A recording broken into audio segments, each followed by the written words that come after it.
Hi everyone, welcome to Gagan story time. आज की हमारी स्टोरी है पूरी जिंदगी घर संभालूं।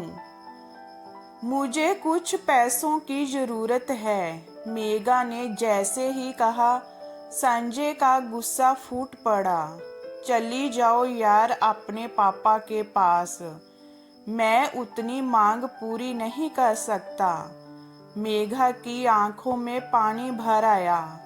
तभी सास शालिनी जी ने कहा, हाँ अपने पापा से मांग लो, मेरे बेटे की मेहनत की कमाई है, तुम पर लुटा नहीं न देगा। ऐसा अक्सर होता था। संजय अपने मन से खूब फिजूल खर्ची करता। मेघा और अपनी दोनों बेटियों में भी कोई कमी नहीं रखता, लेकिन अगर मेघा खुद से कुछ मांग लेती तो उसका गुस्सा सातवें आसमान पर पहुंच जाता। उस पर से आजकल सासू माँ आई थी, जो समझाने की बजाय और शय देने लगती। मेघा चुपचाप रसोई में काम करने लगी। तभी उसकी घरेलू सहायक रीना आई और बोली, एक बात कहूँ आपसे मेम साहब, आपने पूरे घर को संभाला है, आप क्यों नहीं बोलती है कि संभालूं तेरा घर और खर्चे लूं मायके वालों से। आप रो कर रहेंगी तो कल को आपकी बेटियां भी आप जैसी हो जाएगी। आप घर को अपना समझकर तिनका तिनका सजाती हो और इन लोगों को लगता है आप सिर्फ खाती हो सोती हो। और चुप हो जा, मेरी माँ हर समय लड़ने को तैयार रहती हो। पता नहीं तेरे घर वाले तुझे कैसे झेलते हैं। मेघा ने रीना को चुप कराना चाहा। झेलते हैं नहीं, झेलना पड़ता है। मैंने भी चुप रहकर बहुत खोया है। समय है, संभल जाओ, नहीं तो कल को नौकरानी से ज्यादा हैसियत नहीं रहेगी आपकी। रीना तो बोलकर चली गई, पर मेघा के मन में अनेकों प्रश्न छोड़ गई। कहीं मेरी बेटी भी मुझ जैसी ना हो जाए। बस अब और नहीं। ऐसे ही एक दिन मेरी कान की बाली टूट गई, नई बनवानी है, मेघा बोली।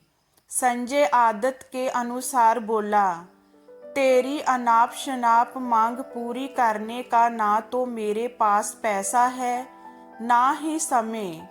जाओ अपने पिता से मांग लो और वहीं अपने रहने की व्यवस्था भी कर लो।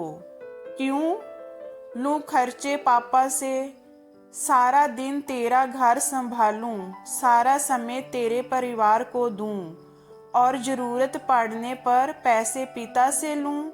जैसे तुम नौकरी करते हो, पैसे कमाते हो, ऐसे नौकरी मैं भी कर सकती हूँ। पर नहीं, मैं सारा काम इसीलिए करती हूँ कि ये परिवार मेरा है। पर तुम लोग अभी भी बाहर वाले ही समझते रहे।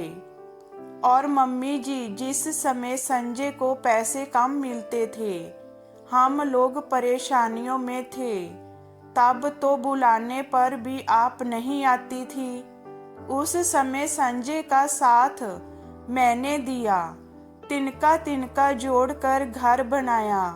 और आज मैं चली जाऊं ताकि आप आराम से राज कर सको। दुख में बेटा याद नहीं आया, पैसे आते ही ममता जाग गई। आज से और अभी से तुम मुझे अपने खर्च के पैसे दोगे, नहीं तो मैं भी नौकरी खोज लेती हूँ। कम से कम अधिकार तो होगा घर पर, हाथ तो फैलाने नहीं पड़ेगा। आज मेघा का रौद्र रूप देखकर संजय और उसकी माँ की बोलती बंद हो गई। संजय बोला, शांत हो जाओ, मुझसे गलती हो गई। आज के बाद ऐसा नहीं होगा। मेघा ने अपनी बेटी का हाथ पकड़ा और बोली, चलो बेटा, मैं तुम पर ज्यादा ध्यान ना देकर सब पर ध्यान देती थी, पर अब मैं तुम्हें पढ़ा लिखा कर इतना काबिल तो बना ही दूंगी कि तुम्हें दो पैसे के लिए हाथ फैलाना ना पड़े। और मैं भी कोई काम अपने लिए खोजती हूँ, क्योंकि आज भले ही संजय ने माफी मांगी है, पर कल कुछ नहीं कहेगा, इसका क्या भरोसा है। तो दोस्तों, हमें अपने पैरों पर खड़े होना चाहिए। तो ये हमारी स्टोरी आपको कैसी लगी, हमें कमेंट में बताइए। लाइक कीजिए, शेयर कीजिए एंड वॉचिंग के लिए थैंक यू।